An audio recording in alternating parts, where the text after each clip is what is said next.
How can emotional intelligence, empathy, and design help a business move forward? Hello, my name is Dr. Barbara Kleeb, and this is the Polymath Perception Podcast. In this episode, I'm meeting John Rainford, and we're having an interesting conversation about how he helped businesses using the talents that I mentioned before. I have been working with Polymaths for over 5 years now as a consultant and coach and as the facilitator of Networking Coffee, a wonderful place where polymaths can meet and getting to know each other for networking and conversations. If you don't listen, you won't know how John could learn in the adversity of his childhood a superpower that was then helpful together with the strategic skill he developed playing chess to be a unique consultant for big businesses like Shell and Rolls-Royce. Listen till the end. Then you will get to know how John helped a young man with his innovation metrics, coming from a place of total desperation to a big project. And maybe we will see him as the president of the UK in the future. Stay tuned. It's such a joy meeting polymaths, playing music, writing books, painting pictures, creating, discovering the truth of IT. Polymaths relate and create, discover dimensions that have never been seen, innovate, invent, taking care of people's perspectives, because multiple perspectives is their thing. They're visionaries for a better world. Once the curiosity of a polymath gets sparked, it's the beginning of a deep journey. They have lived many lives within one lifetime, and they share their insights generously. It's so wonderful to be interviewing polymaths. Hello, this is the Polymath Perception Podcast. Today I have the pleasure to introduce to you John Rainford. John, where did you gain your first experiences in life? In what fields? Well, there are various fields. I studied marketing, communications, and technology early in my life, and graduated to solving problems in different industries. So, in that sense, I've quite a broad appreciation of different markets. I discovered that you could transfer a lot of learning from one market to another.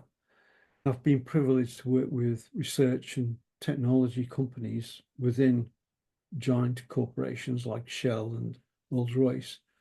So I'm working with communications. The rationale for communications is really quite important. It's not enough to have the technology if you don't know how to use it or you don't adopt it properly. All of those interfaces between technology, communications at a very high level globally were quite important to make sure that the communications were not only validated, but actually made sense to the recipients, which could be from different cultures and so on. So you've worked in different renowned brands as Shell and what else did you say? Rolls-Royce, ABB, a number of technology companies, including in the nuclear industry. Actually, almost whatever took my interest in a way, because I've always been fascinated with innovation, technology, the forefront of innovation, and the applications. So I've helped companies like Shell look at applications rather than just research for research's sake, ask the sort of business questions that needed to be asked in order to progress their own research, rather than research for research's sake. Actually, where's it going? What's it meant to be? And that went down really well with a number of big name companies like Rolls-Royce, because they needed to know what their investments were leading to. With Shell, for example, they would spend millions of dollars on new technology, new software, and so forth. But if nobody was actually using it, sometimes then maybe we weren't getting the best from the technology or the people promoting the technology. A lot of the questions really, which I found fascinating, which is about the interface between technology, artificial intelligence, and the human aspirations. How does all that fit together? I think that raises other questions like ethics and so forth. But what I found totally fascinating is that in complex situations, I always thrive because I can see all the dots connecting. And sometimes you can maybe simplify things. But when you simplify things, you always take away some of the meaning. So in an ideal world, you would embrace the whole picture. And so you could see the fine detail and also see the broader picture. That's why I've invented the matrix, the innovation matrix, which came from my company, Strawberry Fields. And it does both. It looks at very fine detail where necessary, but also can look at the context of that detail in context with other connections. That enables people to, at the same time, see the big picture and the small picture? Yes, but it needs some pre-training. Typically what happens is when people are trying to solve problems, whether it's in the NHS or some big company, organization, they'll just dive in and try to solve the problems. They don't actually think about, well, how are we going to solve the problem? Or is that the right problem? Yeah. Rather than, and this is where it helped me with chess and my upbringing, you don't think one step ahead or two steps, you think 5 steps ahead. What's the implications of something I'm doing today that will happen with Shell, for example? We looked at 50-year business plans. What's the implications of those thought processes? How will technology support that? Or in some respects, it could block some of that progress. It's very important to look at the whole picture. And I think that's where my artistic upbringing has helped me to push the boundaries, to see where the boundaries really are without being too worried about the demarcations. And that helped me to bring cultures together in a company like Shell. It's amazing because there are cultures from all over the world. And bringing them together to collaborate was a joy to me. But I had to do pre-training. You can't just jump in and say, right, we're going to collaborate. Where do we start? You've got to think how we're going to solve the problem, and also look at their own conditioning, their own upbringing in terms of linear thinking, which they did mostly at school. And that limits the potential for holistic thinking, of course. But you can train people up to think holistically as well as the minute detail of an operation, because the important thing is to see the connections and the importance of those connections. Some connections will be really important and some will be less so. So strategically, if you can see through the maze, then you have definitely a competitive advantage. I had a reputation for that, and Shell heard about me and asked me to pitch for some innovation work, which I did, which I really enjoyed, because it will challenge the borders of their understanding. All sorts of business I've been involved in and learned so much from each business, different problems, where are the issues and so on. And many of the issues are to do with human frailty, vulnerability, as well as their sense of they know stuff, because sometimes domain expertise itself can be a narrow way of accumulating more knowledge. When I brought students into places like Shell, they would ask questions that may seem a little bit naive, but nevertheless needed to be addressed. And it's that sort of curiosity that I think everybody innately has that we need to rekindle. So that was my role with Shell, for example, break down the barriers, get them to shake off the shackles of conformity and myopic thinking, and bring people together on another platform that could actually help them to collaborate in a much more meaningful way. So they become very successful. We even launched a new company called Shell Global Solutions that was born out of the big Shell. It was research and technology part. We actually marketed and launched it to start with. That's what I was pleased about, that we actually could help people to think differently by guiding them, not saying this is what you've got to do, but actually guiding their thinking processes.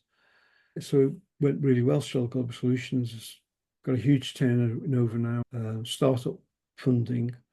I've helped a number of startups to rethink how their strategy with some success, helped bigger companies as well and medium-sized companies just to rethink their strategy and are they taking on board all the elements that could contribute to their success. For many, that's an eye-opener. Where all I'm doing is guiding them. I'm not the guru. I'm saying, you think this way, maybe we can actually come up with the better solution. And that's always the starting point for me.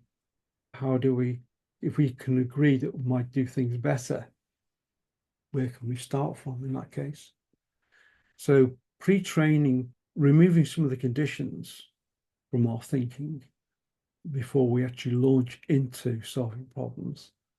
So can you please say the situation that the business is before you work with them, and then the situation they are in after they have worked with you?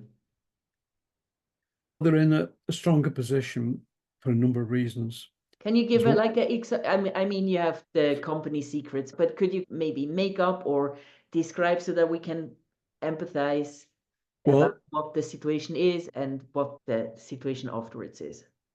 Okay, there's a company I have in mind that was about to go bust. It was at $250,000 turnover, about to go bust. When I brought in my matrix, the matrix is there to potentially look at other options other than going where the obvious route is.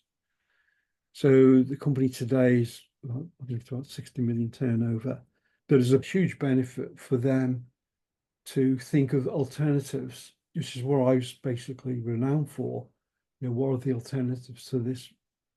The logical thing to at the time was to be calling the auditors to basically bust the company. So that's a huge obvious benefit. And I do bring that into my case studies when I teach at university on MBAs and stuff. So, and I've actually invited the same person to talk about the experience. But yes, I've helped a number of companies, but not just think about the logical path they're on, but to turn adversity on its head. I've always been able to do that, probably drawn from my childhood, but I have known that you can actually spin things so that actually there's an advantage rather than the disadvantage.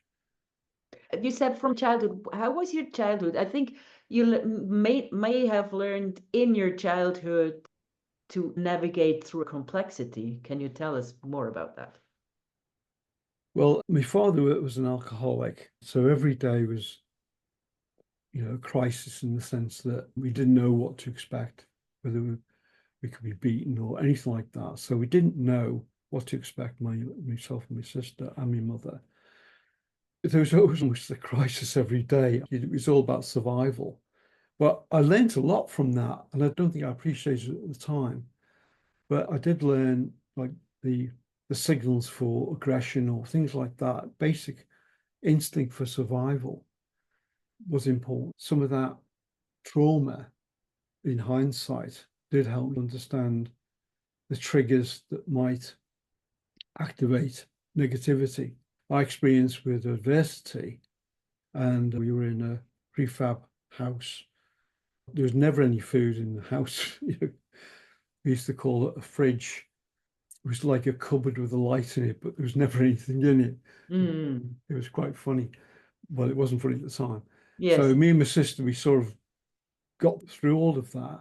But that was traumatic. It affected my relationships as well, a bit later on in life. But I did learn a couple of things on that journey. One was playing chess at a very young age, 4 or 5, learning to play it to a great proficiency that I won a national chess competition when I was 15.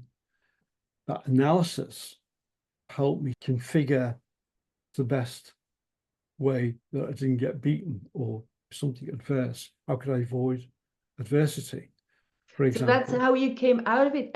But when you're in the situation that you were in as a child, you constantly needed to think several steps ahead to maneuver yourself from the chaotic and threatening situation. So actually, you learned the skill to think ahead and to maneuver through a chaotic and unpredictable situation as a child. This is actually now a superpower that you have and that you kind of integrated in the way you're thinking. And then you took the way of more strategic thinking from chess. But there are other sensory things that you learn as a child in such a situation that help you, for example, to maneuver a chaotic team where people are not aligned and maybe even adversary to others. Can you talk about that? I learned empathic skills, so I could sense other people's fears or strengths. I could recognize, even at school, bullies, for example, and how to overcome conflict with bullies and really how to get bullies to work with us so that we were actually facing the same way. Because, sometimes bullies at school are suffering the worst, although we don't think in those terms. So empathy was a power early on. I combined that with creativity because I used to draw a lot and paint. And also I understood from thinking 5-10 moves ahead was a real advantage. Do you know what I mean? It's like if you confront a bully, then and the next consequence is that you're hit, it's not necessarily the best thing to do to confront them. So it was ways of anticipating the future. And that's how I ended up working on 50-year business plans for Shell. I could easily use my imagination to think of possibilities. In fact, I wrote an article 30 years ago, and still some of the things are coming true today. Some things I predicted. And it was easy to use my imagination and encourage other people to use their imagination. So when we worked on 50-year business plans, we had teams working together to use their perspectives. That journey allows them to see the limitations of the perspectives as well, without losing touch of the reality, because we still have to come back to the present. Teaching creativity to scientists in Houston and places like that all over the world, as far as Kuala Lumpur and Europe. Teaching creativity at that sort of level is a step-by-step process, because if you're dealing with people who are very strong in one particular expertise, they don't necessarily feel comfortable being outside the box. So the innovation matrix allows that to happen because it's fluid enough for us to take steps outside of our comfort zone.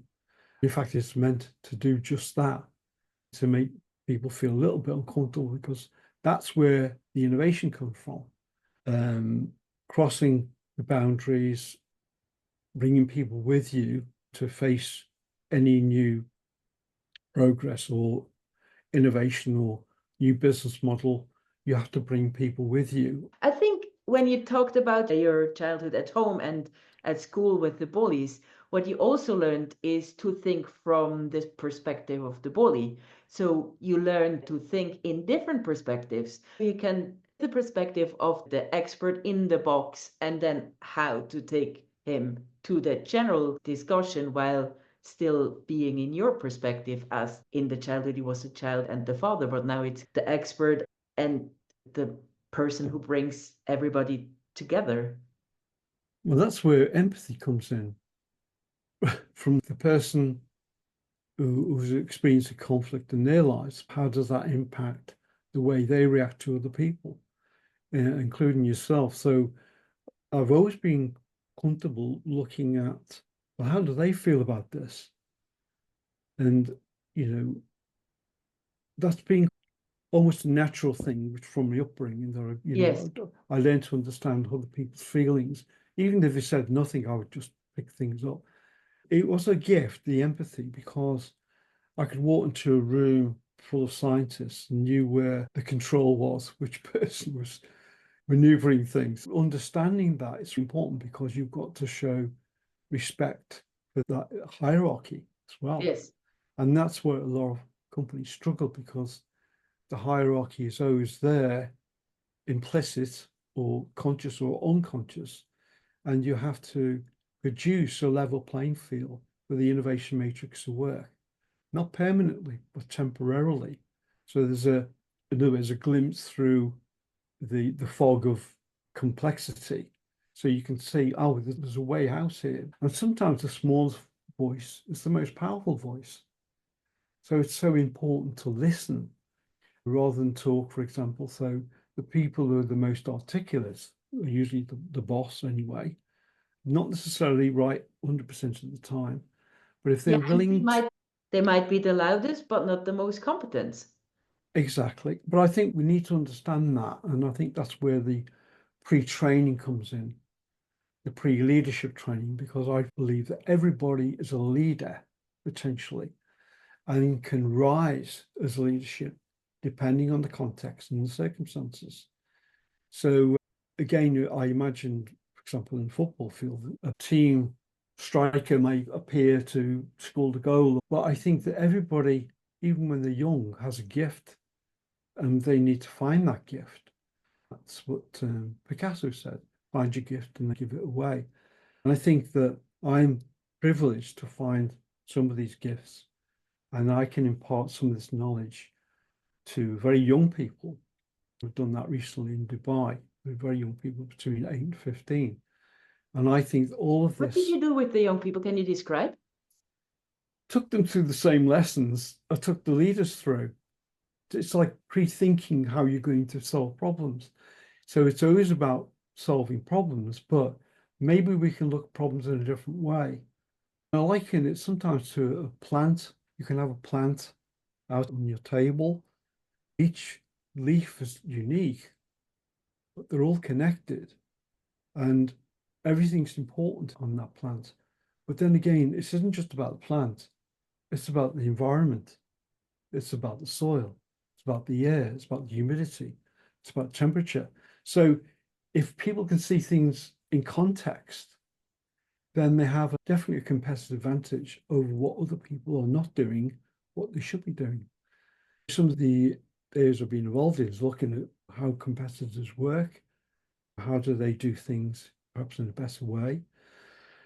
What we did with Shell Global Solutions, for example, we got them to work with other competitors around the world. That was unheard of before. It's a different way of thinking. What's the purpose of the business? If it's to move things forward, to always innovate. If you're not innovating, you're not progressing anything.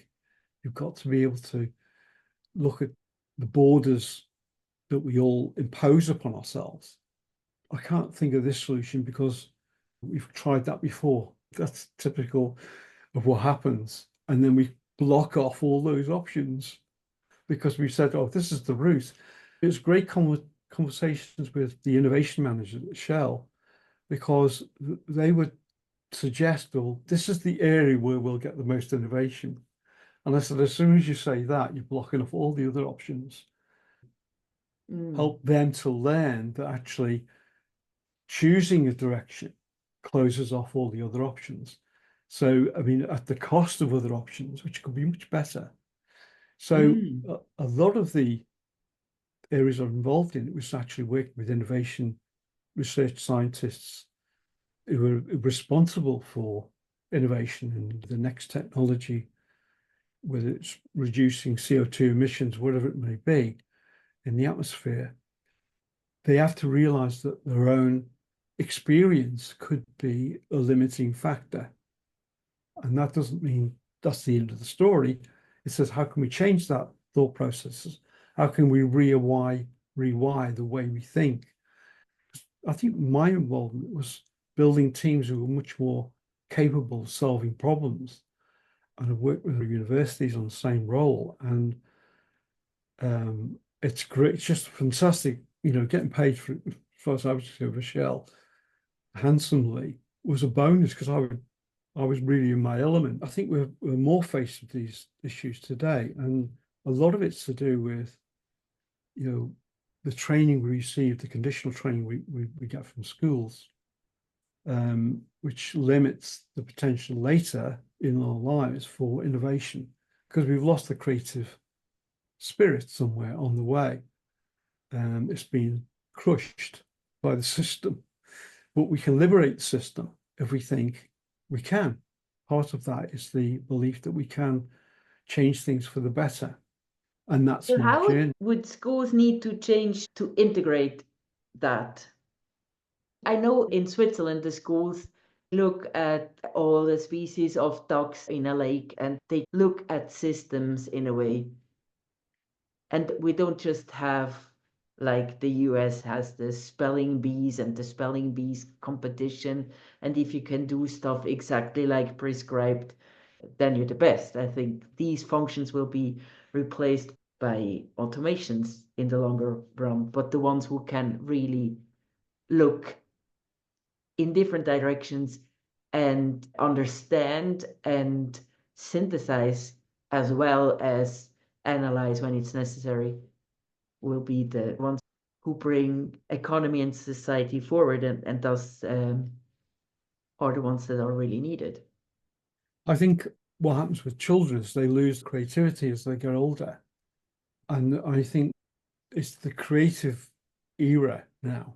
It's for people who can stretch their imagination, stretch the implications as well a lot further, are the ones who can provide a much more sustainable future.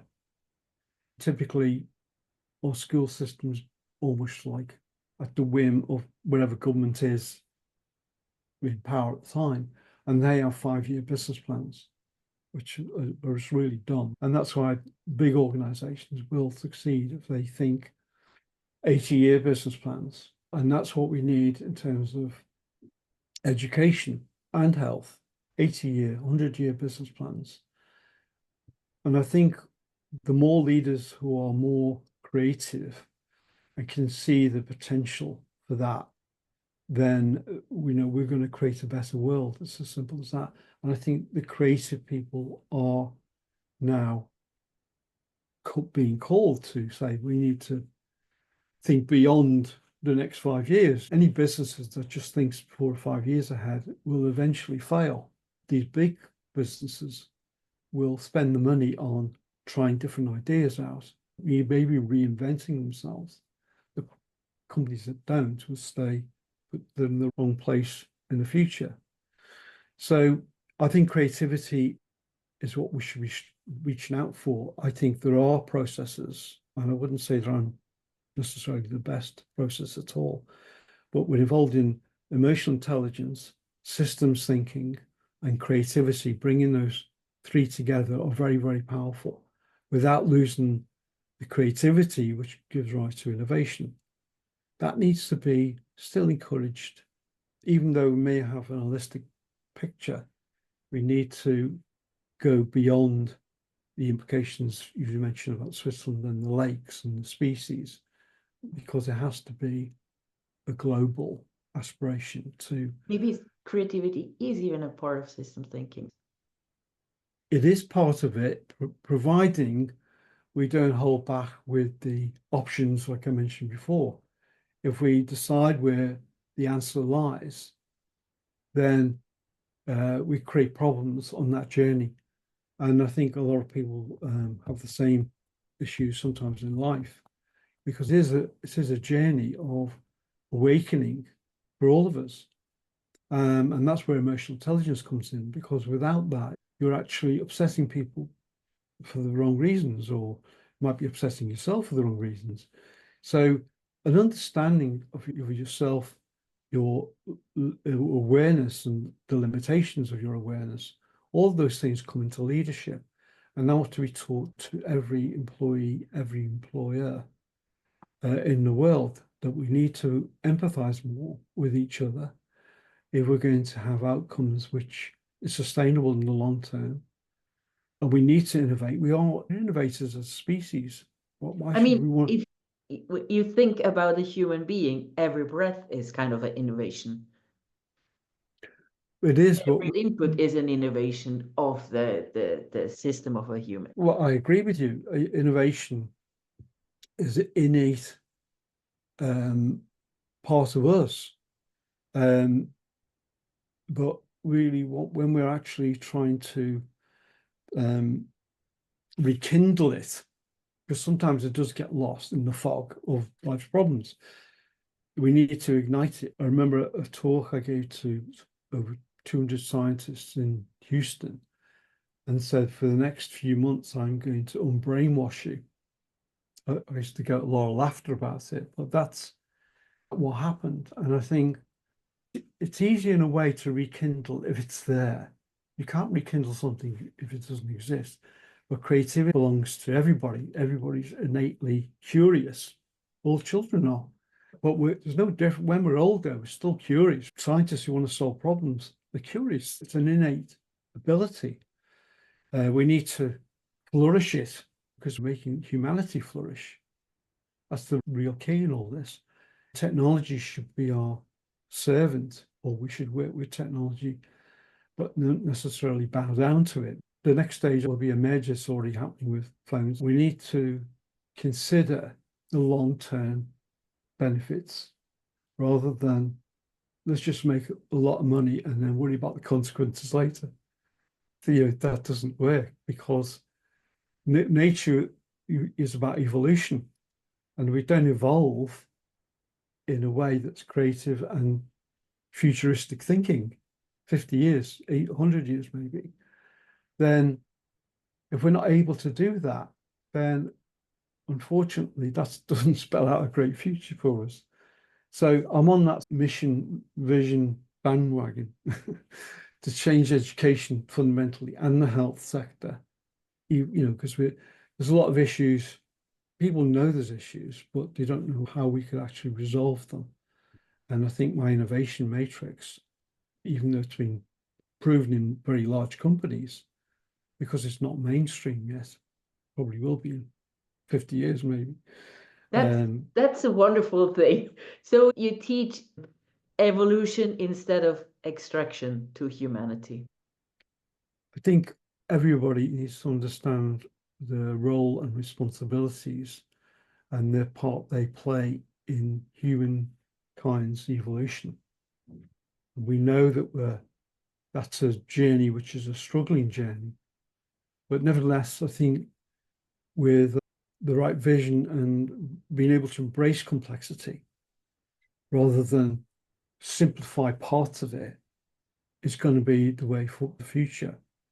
So I've been recently involved in the health sector to help some of the visionaries about taking better processes in the system for health.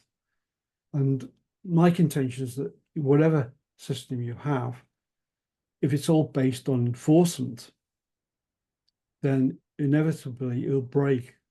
It has to be based on a willingness to embrace complexity and empathy, understanding how we feel as human beings. All of those things are important, and I don't think that they quite realize that. You have many subjects, even that you're not just thinking about education, you also had foster children. That's right. And practically did your contribution to humanity. I'm going to tell you very briefly about the foster children, because we learned so much as a family that the trauma they were going through could be resolved. I used the Shell leadership processes to help them find their own creative selves. When they went back to school, a lot of them were crying every day from bad backgrounds. They were volunteer for plays and things like that. So you can induce creativity, confidence building back into young people as well as scientists and older people. It's something that was very close to my heart about changing the prospects for young people so they can have a better life, less fear in this world. That's my passion. I love it. Thank you so much. Okay. We're hearing the story of how John helped a young man overcome inactivity and desperation. I want to thank you for listening to this episode where you learned how John overcome the adversity of his childhood, developing a talent of empathy that he could use in big businesses and through design, as well as strategic thinking that he developed from chess. He created his innovation matrix that he could use in big businesses like Shell successfully to help them not stay focused on small problems and wasting money, but looking at the whole system and find out which problem to solve in the future, or even have a collaboration with a competitor, which has never been done before. Now, it's great to know that polymaths have such superpowers. Have you already developed yours? And do you know where it's best to getting your talents to flourish? I've seen that this can be a problem working with many polymaths over the last 5 years now and seeing them at the networking coffee, because then you can stay stuck even though you have the possibility to be a successful genius. So if this is interesting you, book a conversation with me on my Calendly. If you don't do that, you might stay stuck in the state of inactivity. So please go to the show notes, look for Calendly, click the link, book a slot, put in your name and email address, and we're gonna have a conversation. Go to the show notes, find the link, click the Calendly link, and we're gonna meet soon. And now we're going to this story that I told you about. And now we're going to the story, how to empower adverse community. John, can you tell us about this, please? I ran a number of workshops for young people who, say, were suicidal or did think not much of themselves. And I was teaching them confidence building, LGBT people, for example. And I've done a lot of work for charities. On that journey of feeling responsible to empower communities who were struggling in one way or another, it went a little bit further. KPMG in the middle of Birmingham would let out their rooms so that these workshops could be laid out. And of course, I use my innovation matrix. So I've them on all the tables. And we will go through some ideas using the matrix as broadening the horizon. These are from disadvantaged backgrounds in Birmingham. We're disgruntled with politicians and life, the police and whatever it was. I don't suppose I have a role per se, except perhaps inspiring people to think better of the situation and maybe doing something about it. We had one session, and this was done with Young Foundation. I would take them through the matrix, the leadership process that I use. And then one of the people in the audience said, well, we're so restricted, we can't do anything. What are your dreams? What's your aspirations? So we'd almost go through every single one. How do they feel about the future and what's the limitations and all the rest of it? And then we remove the blocks and say, hold on, if you didn't have those blocks, what would you do? I want to become Prime Minister of the UK. And said, well, why not? What's holding you back? Because nobody's going to stop you. In fact, let's look at ways of empowering the stream. So I introduced him to some MPs. Okay, he's not Prime Minister, but it doesn't matter. Not yes, but why not? Why not? See, this is where I love to throw in the why not, because people like myopic thinking with scientists and businesses, they know all the answers. Oh, we've all blocked before, so therefore we've got no chance. I say, if you aspire to greater things, you can rise above adversity. And that's the key to living. I rose above adversity through education, through playing chess, through creativity and so on. And You just have the mindset and self-belief in the same way that the foster children did. We helped to build their self-belief in themselves, that they could rise above the pain and suffering they were going through and make something of their lives. And those foster children have done so well. They're doing great in life. And we've just contributed a little bit to their self-development.